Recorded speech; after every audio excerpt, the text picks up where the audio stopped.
لہٰذا حضرت ابو حمید رضی اللہ تعالی عنہ نبی کریم صلی اللہ علیہ وسلم کی ایک سنت ذکر کرتے ہوئے کہتے ہیں کہ آپ سجدے میں پیروں کی انگلیوں کے سرے کو قبلے کی طرف رکھتے تھے.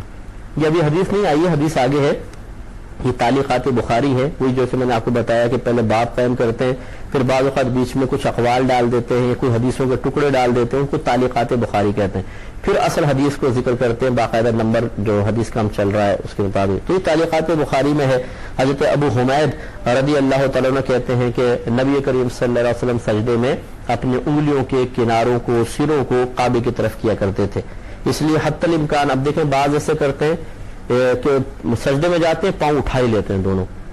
اگر پاؤں اٹھا کے سجدہ کیا اور بالکل لگے نہیں زمین کے اوپر تو یہ تو سجدہ ہوا ہی نہیں، پہلی بات. دوسرا یہ بعض یوں سیدھا کھڑا رکھتے ہیں، بس موڑتے نہیں ہیں.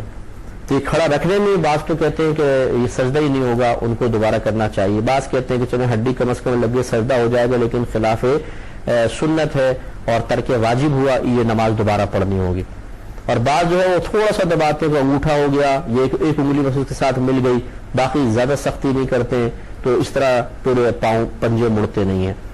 علماء کرام نے ارشاد فرمایا کہ 10 پیر کی 10 انگلیوں میں سے ایک انگلی کے پیٹ کا، یہ نیچے کا جو حصہ پیٹ ہے، پیٹ لگنا سجدے کے لیے شرط ہے. وہ کہتے ہیں یہ فرض کہہ لیں آپ، ایک انگلی کا پیٹ لگنا فرض ہے، اور دونوں پیروں کی 3 انگلیوں کا پیٹ لگنا واجب ہے، اور 10 انگلیوں کا پیٹ زمین پر لگنا یہ سنت مبارکہ ہے.